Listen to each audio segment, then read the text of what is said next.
Well, hello and welcome. If you haven't watched part one of this training, I recommend that you go to my channel and watch it now, because this is part of a four-part series. This is part two of a four-part series in videos trying to help you with a methodology to learn how to Piro flip. Now, this is not my idea, and again, a lot of thanks to Eric Brandenburg. He's the one that originally came up with this idea and shared it with us. And the full training will be linked on the description below. Make sure to like and subscribe to help the channel and to keep following on this training, because again, this is part two on a four-part series. So, the last video we were talking about Piro hover. On this video, we will be talking about what Eric calls Piro lines.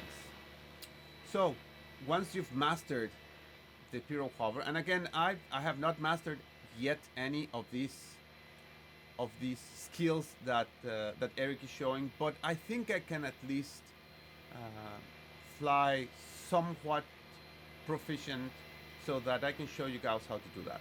So what he calls Piro lines basically do a straight line from left to right, and you will have to keep correcting the helicopter to make sure that the helicopter is moving on a straight line from either right to left or left to right.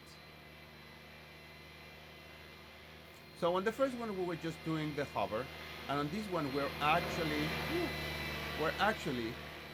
moving, making sure that we are actually giving direction to the helicopter while it is pirouetting.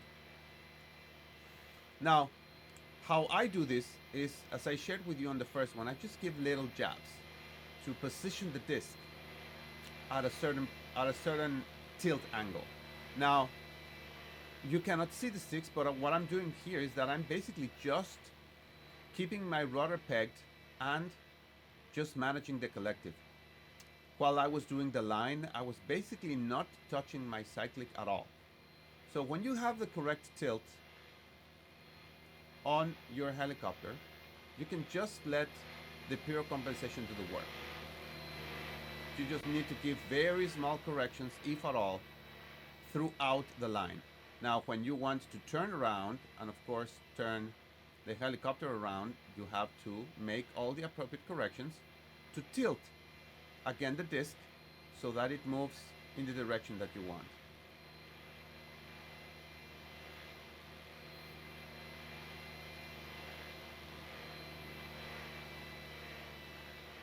Okay, so I'm just trying to make sure that the helicopter moves left to right and right to left. That's all I'm doing right now, and that's what Eric calls Piro lines.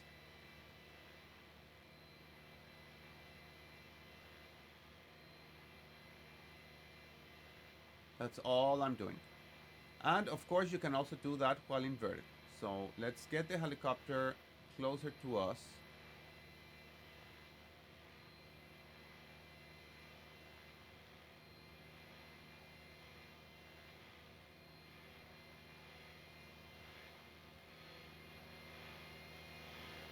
Okay. That didn't work very well. Okay, so let's do that inverted. So same thing, let's try to do lines.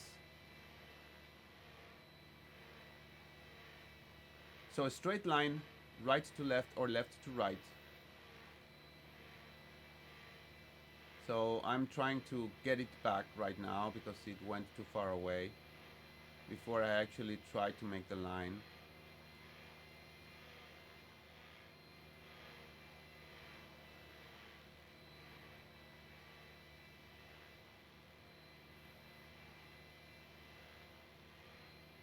Okay, so there's the line, although I'm doing it a little bit too far away for my taste.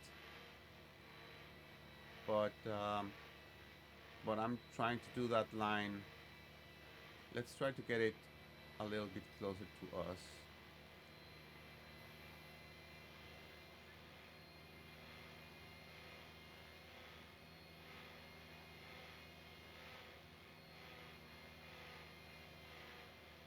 Okay.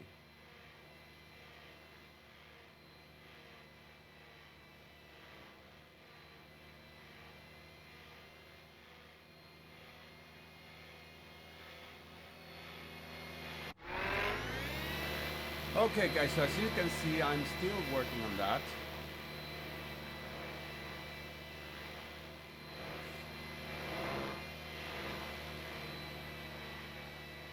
It is very difficult, of course. But again, the idea is to try to make lines. And of course, the best line is the one that keeps the same distance from, let's say, an imaginary flight line to where the helicopter is located.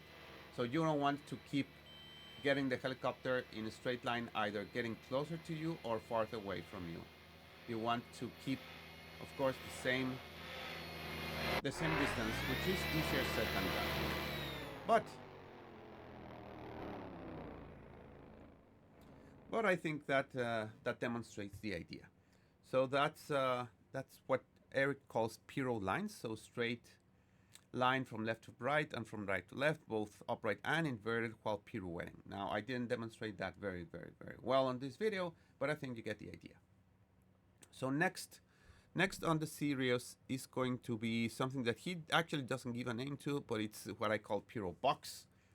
So make sure to like and subscribe and to see the next video. Thank you very much and see you next time.